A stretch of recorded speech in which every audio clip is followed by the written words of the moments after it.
What's up, y'all? Getting into my dynamic stretching routine. And of course, every day it changes. It's never the same thing. I like to give myself a lot of variety. As you can see here, there is some limited range of motion, starting with my Frankensteins, trying to keep my arms parallel to the floor, kicking my foot up to the opposite hand. It's a good hamstring stretch. Transition into those high knees. And as you can see, on the first round, it's limited motion. We're just trying to get the joints warmed up. We're transitioning to our tail kicks here. This is really good for our quad stretch. And to mention, the high knees are really good for hip mobility as well. We're doing 3 rounds here, 20 seconds apiece. And we're trying to minimize rest because we want to get that heart rate elevated. So round 2, you can start to see range of motion is improving just a little bit more, starting to get into the groove of things. The main thing on the Frankensteins is making sure that the back doesn't excessively round. You want to try to pretend you're balancing a glass of water on the back of your hands.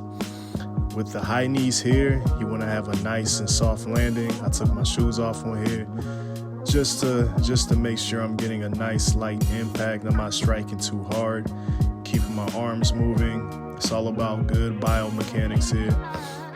Going into my tail kicks here. Yeah, still got some work to do there on the range of motion. Still just trying to open up the quad muscles and the hip flexors as well. So the idea is to get those heels all the way up to the butt, or as far up as you can get it without compromising form too much. Going into our last round here on the Frankensteins, really starting to loosen up here. You'll mostly be feeling that on the bicep femoris, so back of the leg, above the knee, going up towards the glutes. And it really does help a lot though, just to really prime up each of those movers though. So hamstrings, quads, adductors, glutes, it's really good just to warm up everything. And of course, these aren't the only dynamic stretches that are available to you. So there are plenty of stretches that you can be doing. These just happen to be the 3 stretches that I chose to do for today based on the movement patterns that we're going to be doing here. So Frankensteins, high knees, tail kicks, 3 rounds, 20 seconds each, minimal rest. See, I got Luna in the background. That's my gym partner though. She's about 7 months. She is a mini golden doodle. So yeah, she's pretty chill, laid back though, just kind of helping me in between my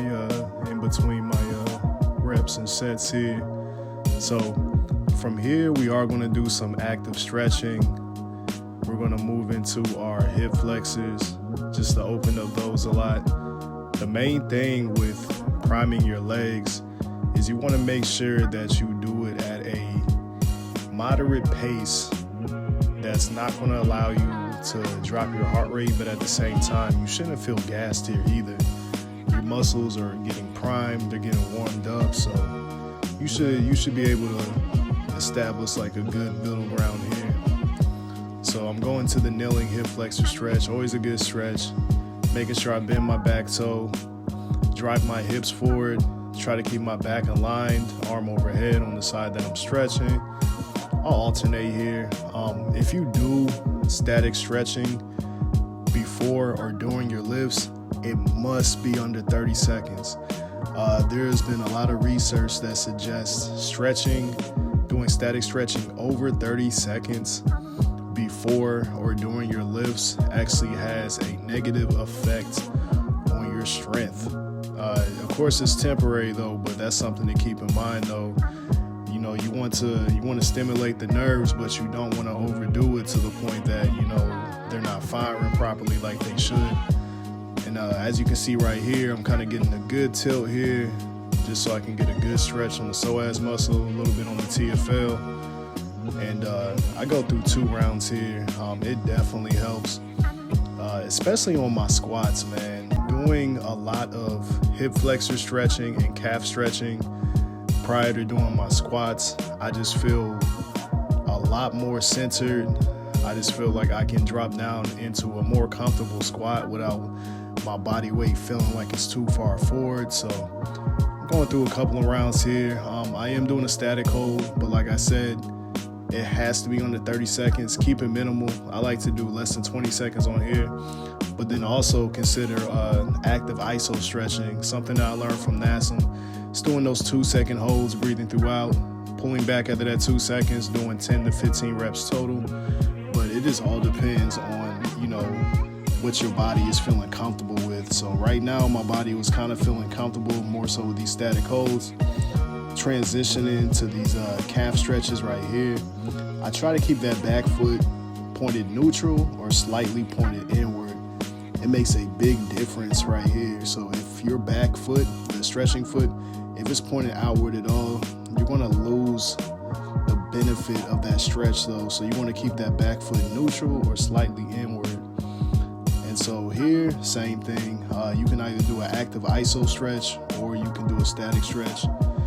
Transitioning from here, going through my ankle mobility drills. I like to do a couple of drills here, inversion, eversion. Just really good for that lateral movement for my ankle. But then also dorsiflexion to plantarflexion. I also like to do ankle circles as well whenever I have that opportunity, because the ankle has the ability to move in a lot of different angles. So I never want to feel like I'm getting stuck in place. I always want to feel like my joints feel nice and fluid, not to the point where they're super duper relaxed and they can't fire off properly. But I just want to make sure that I don't have any stiffness before I go into any of my lifts.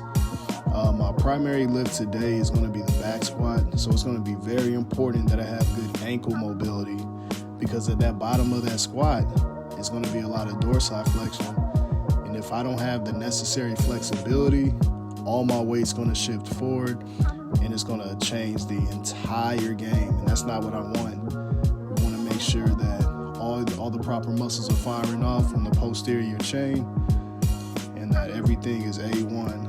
From here, more hip mobility. We're going to our adductor stretch. Here, you'll notice I did do an active iso stretch here. So 2-second holds, backing off. Some of these look like 1-second holds, but it's all good though. But we're doing those 2-second holds, backing off, 10 to 15 reps per side. This will target the inner thighs. So the adductor complex is super important to get primed up though. So you do not want to skip on those. The tighter those adductors are, the more prone that your body is going into knee valgus when you're doing your squat. So when your knees buckle in, which you don't really want that though, especially under any type of load. So this will just kind of get my body to where it needs to be at here. You see I got my workout assistant Luna. She's just chilling around, just trying to find her spot in the gym, you know what I'm saying, find out what she wants to do. But now we're going to go to our bicep femoris stretch. Just a long, complicated name for a simple stretch for the hamstring.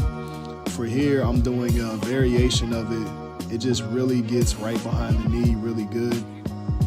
Yeah, and then from here, y'all, we got to get ready for that workout. So let's get it.